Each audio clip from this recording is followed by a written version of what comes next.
This is the Automotive Repair Podcast Network. Welcome to another episode of Speak Up Effective Communication, the show on the Automotive Repair Podcast Network, focused on our communication and leadership skills. And communication is definitely the topic for today as we move into the holiday weekend around Thanksgiving. So in our episode today, I do have a story that I'd like to relay to each of you, and it's going to have a practical takeaway that I hope each of you can apply in your own personal lives. We're going a little outside the shop today into those feelings of family that we all need in order to continue to do the work that we do in this industry. It's hard work sometimes, and our family makes it all possible. So I need to tell you this story. I was sitting right here in my office, and it was just towards the end of the workday. This is just a couple of weeks ago. It was about 5:30 at night, and I was tapping away at the last of the lines on my last emails, and I heard something like my grandmother's laughter in the other room. It's an unmistakable laugh. It's really very unique. It's sort of a soft, self-conscious laugh that just trails off into a pleasant sigh. It's like, ha, ha, ha, ha, ah, type of a laugh. And that was my grandma. I swear I catch myself in moments like that too, sometimes. But it's unmistakable. I heard something that sounded just like that, and I smiled and had a brief memory of my grandmother for a moment and kind of just went back to work tapping away at my emails. Now, I should tell you, my grandmother passed away in 2017. It's been, wow, quite some time now since we lost her. Not quite 10 years, but we're getting up to that point. And we all miss her very much, right? So I'm working on my emails again towards the end of the day. And I hear it again. And this time, I think I knew what I was hearing. I got up from my chair. I walked into my daughter's room, and I just sort of peered in, and there's my youngest. She's a freshman in high school. She's sitting on her bed with her laptop computer. She didn't notice me, but I just watched, smiling for a second, because I knew exactly what she was doing. She was listening to what we call Mimi stories through her device there. She was listening to a recording of my grandmother, and it was playing out through the speakers. So smiling, I was just one of those really pleasing things to see my daughter listening to some stories from my grandmother. I went back to this very chair that I'm in right now, and I just closed my eyes and listened, because I could hear now the voice of my grandmother in the other room. And while I was listening, I also could hear the sounds of dinner being prepared downstairs, the little clinks of dishes as my wife was preparing our dinner for the night, the smell of the food being prepared. And I swear I was teleported back 20 years ago to being right there in my grandmother's home with her voice, with her laughter, with the sounds of the meals being prepared. And it was just such a wonderful, wonderful moment. How did this come to be? That is the topic for today. And we do have a word of the day for this episode. The word of the day is heirloom. And we will define that word for you after we hear a brief word from our sponsors who make this podcast possible. Looking to take your shop to the next level of quality service, team culture, and overall profitability? At the Institute, we provide personalized coaching that aligns with your goals of financial stability, excellent customer service, and employee satisfaction. Our priority is helping you establish significant and sustainable progress. We work with you to create strategies that reduce the stress of running your business, improve your quality and performance, and optimize your profitability. Experience the benefits of professional coaching by visiting wearetheinstitute.com/business-assessment. Hey friends, as you know, I'm a proud member of the AutoFlow team, and let me tell you, we've changed how business is done for auto shops everywhere. We support your client experience before, during, and after the work is done. Imagine this: timely updates sent directly to your clients, branded digital vehicle inspections, and seamless communication from start to finish. That's why shops love AutoFlow. And hey, with those 5-star reviews rolling in, you'll wonder how you ever managed without us. Take an important next step and take your auto shop to the next level. Visit www.autoflow.com. Get on board with an AutoFlow trial. Want to see your auto repair shop thrive? Are you looking to drive more customers to your auto repair shop? Let ShopDog Marketing be your guide. Our customer-first approach, combined with AI-driven creative content, ensures top rankings. Dominate mobile first and voice search with our specialized expertise. Reach out to ShopDog Marketing today and start growing your business. Don't miss out on this chance to boost your business. Visit shopdogmarketing.com.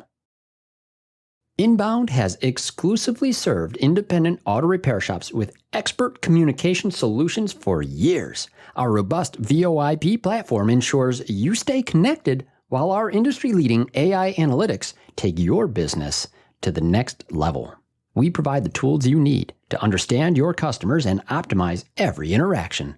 Choose Inbound for proven expertise and unmatched innovation. Visit callinbound.com and discover the difference we can make. Credit card surcharging sounds effective, but is the single most damaging action to your shop in the last decade. If you're surcharging, you're tarnishing your reputation and losing customers as we speak. Express is the only 0% fee option to surcharging that your customers already know how to use. No tricks, no hidden fees, just a smarter way for auto shops to keep what's yours and do right by your customers. Book a free consultation with Express today by visiting myexpress.io and see how the most successful shops in the country are flipping the script on credit card processors. Okay, we're back. And the word of the day today is heirloom. And an heirloom isn't just something old. It's something deliberately preserved because it holds meaning that compounds across generations. I told you this story about hearing my grandmother's voice in the other room, and my daughter was sitting there listening to my grandmother's stories that had been recorded. You see, my uncle had created for our family an heirloom of my grandmother's voice. For those of you that are looking at this on YouTube, I'm holding up the 3-disc set of this heirloom, Stories of My Grandmother. And it's what we call Joy O'Neill Stories, 3-disc set. It was recorded on April 2nd, 2002, here in Michigan. More on those discs in a minute. I want to talk for a moment on this. My uncle had the idea to do these recordings quite some time ago, 2002 to 2017. At the time of that recording, we didn't know yet of the illness that would make my grandmother's end of life a little more challenging, or those things. It was just one of those moments where she's in the prime years of her grandmotherliness, and all the faculties are there. Her memory's intact. Her voice is the voice of my memory of her forever. And it was such a perfect time for this project to have been commissioned. And what the project involved is having someone sit down with professional recording equipment, deliberately getting my grandma, and we did this also for my grandpa, to record her stories of her upbringing, what it was like in her childhood, all sorts of things and events in her life, and just tell those stories. Now, I want you to think about this for a minute, because I have some practical advice that I'm going to want to give on this. We had a real scare with this project. When my grandma did pass in 2017, of course, naturally, many of us wanted to go and pull out those discs and listen to the story. Now, the technology had changed quite a bit between 2002 and 2017. There was three disc sets that were put out. My uncles each had a set, and my dad had a set. And both my uncles' sets did not play. When they uncovered those and tried to listen to them, they didn't work. And so we were fortunate. My dad was able to find his, gave it to my uncle, Brad, and Brad was able to confirm these discs do work. It was very fortunate. And I was then given those discs with the task of uploading them to the cloud and then distributing those. And so I did. That was a really important task. I remember being a little bit nervous and carefully handling these discs. And I even, when I eventually put them all into a G drive, wrote a small letter to the family about what it is. And I'll tell you that letter right now. I just said, hey, family, the stories collected here are a real treasure. Mimi in April 2002 can be heard telling stories of her life. Her voice is the voice of our Mimi in the most quintessential grandmother years. It is so refreshing to hear her personality as it radiates within these stories. We are fortunate that Brad had the foresight to first initiate the recording of these stories, and second, had a triple redundancy to preserve them. The triple redundancy was actually just 3 copies of discs. Compact discs have a tendency to deteriorate over time. Brad and Dan's copies did not function. Ted and Lisa's copies were recovered, however, in great working order. On Thursday night, Brad showed me the disc and gave the task of digitizing the material. I wasted no time. As soon as I returned home that evening, I began ripping the tracks to the hard drive and uploading them to a Google Drive for easy sharing. All of them are precious. Many of them are profound. Some of them are hysterical.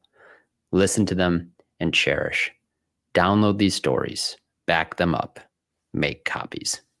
And be sure to thank Uncle Brad. What a remarkable gift. It felt good to have the family together as it was this week, despite the circumstances and a few notable absences. I know Mimi is very proud of each of us. I hope that we can gather again soon in loving memory of our beloved Mimi. Craig, that was in August 18th of 2017, right on the heels of her passing. So, wow. Okay.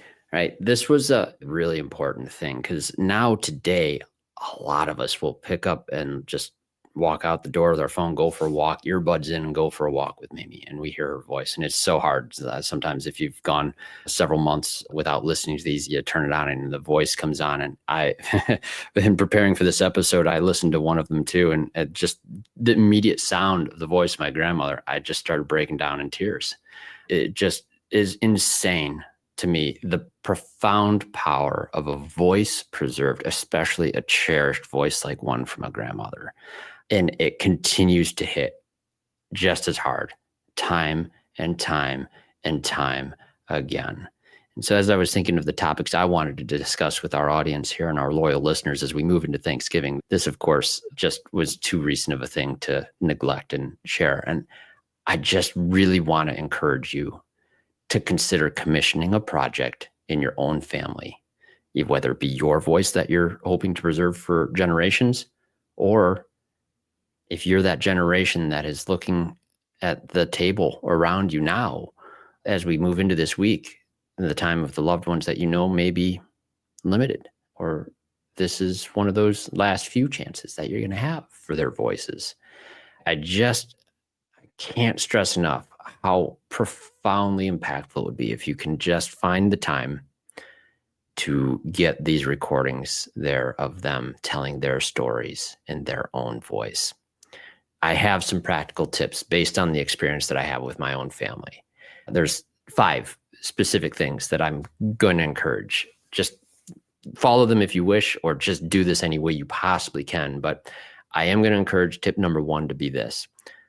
If you commission this project, like my Uncle Brad did, use a non-family member as the interviewer. I think this ended up being a really, really good strategy because in both sets of my grandparents' recordings, they gave clear details by essentially telling the story to this other person in the room who had none of the details. And the fact that this individual didn't have the details of any of the family history or anything else, it really just drew out of my grandmother, especially, extra details that she put in there that I don't think that I would have ever heard, even if I were having the one-to-one conversation with her. So much of it gets to become assumed knowledge with the family. So use a non-family member as the interviewer, kind of a neutral party.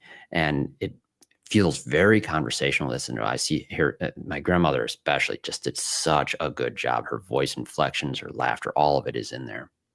And the second thing, it really is a multi-day process. It's not going to be all at once.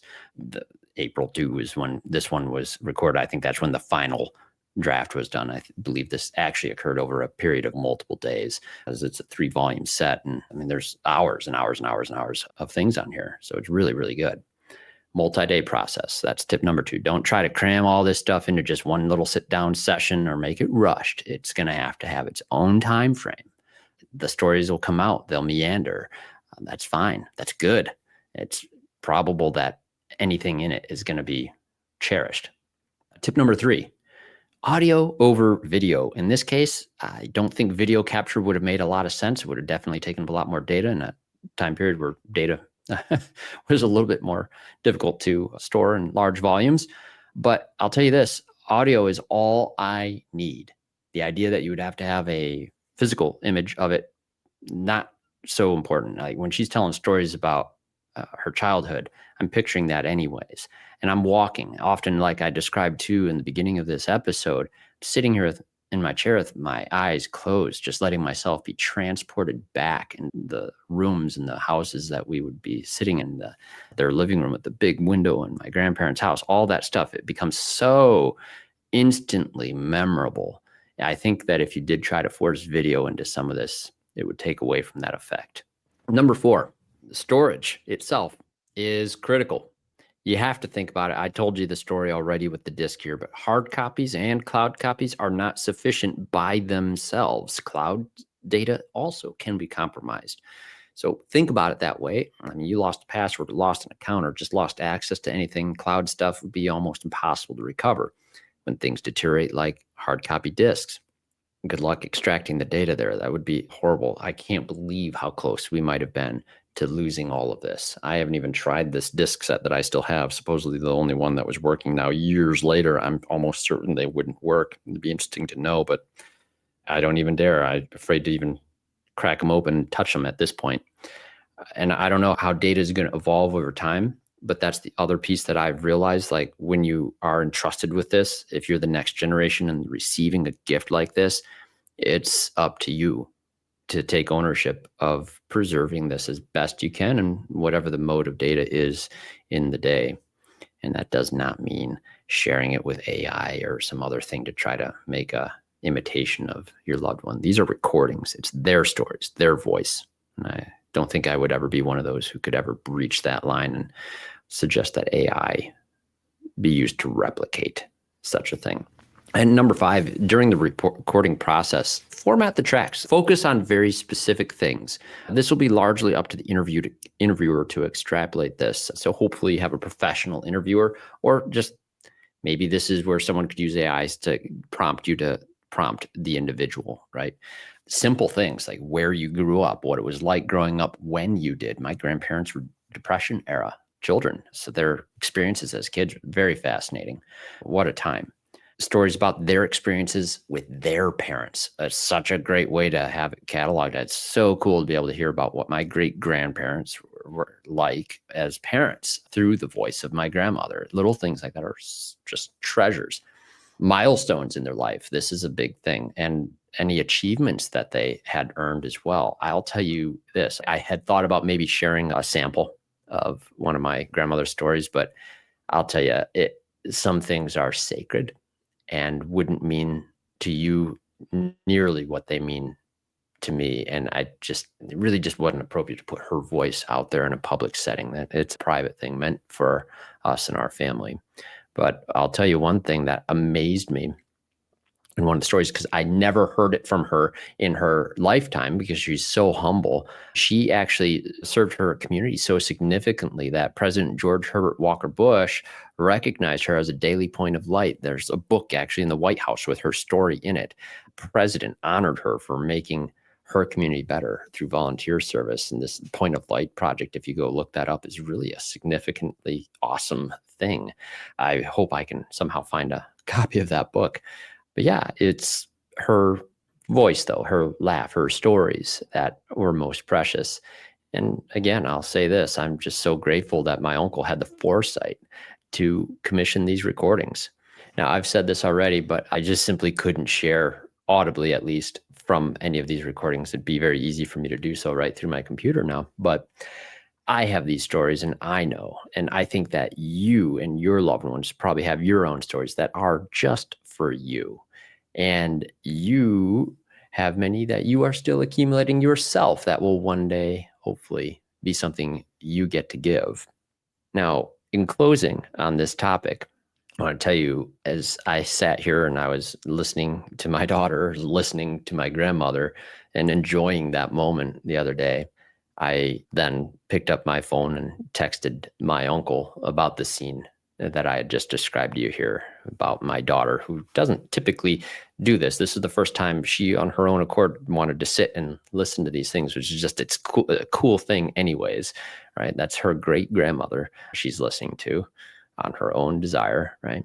So I described this moment to my Uncle Brad, and I added to my description of that moment to him these words. I said, add this to the list of things you imagined, but maybe not quite, when you commissioned that project.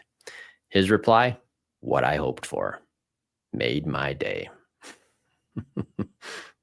So, hey, I hope this made your day too, as you head into a week where we focus on so many of the things we're grateful for and all the loved ones, no doubt, that we're thankful for. And one thing I do know, as I am now firmly in the middle ages of life, that often means a lot of reflection on those voices that are no longer with us. And wow, praise God that we live in a time where we can preserve people's voice. And wow, when you have that voice in your life, that means so much. It'll continue to mean a lot. Whether you have a recording or not, maybe you missed the opportunity. Maybe you still hear your grandparents or your parents' voices too. God bless you on that. I hope that always remains the case. But go ahead and preserve your words for your next generations too. I'm sure they'll love that. So I hope you enjoyed that. I hope you can go and create your own heirlooms. And I would love to hear from you. If this episode was meaningful for you and encouraged you to go and commission a project of your own, I would really love to know that was your reaction. Then go ahead and email me, speakup@craigoneil.net. That's Craig O'Neil, ONEILL.net.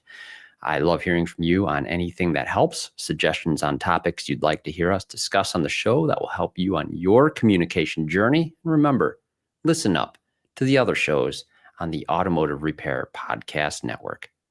Remarkable Results Radio with Carm Capriato, Diagnosing the Aftermarket A through Z with Matt Fonslow, Business by the Numbers with Hunt Demarest, the Auto Repair Marketing Podcast with Brian and Kim Walker, and the Weekly Blitz with Coach Chris Cotton. And once again, thank you to our sponsors. Thank you for joining us. Happy Thanksgiving to each of you. Now get out there, listen up, speak up, and record your elders. You've been listening to Speak Up, Effective Communication with Craig O'Neil on the Automotive Repair Podcast Network. Download our exclusive podcast app at automotiverepairpodcastnetwork.com because the best conversations in the industry start here. Check the show notes for Craig's YouTube channel and email. Let him know what topics you'd like him to speak up about.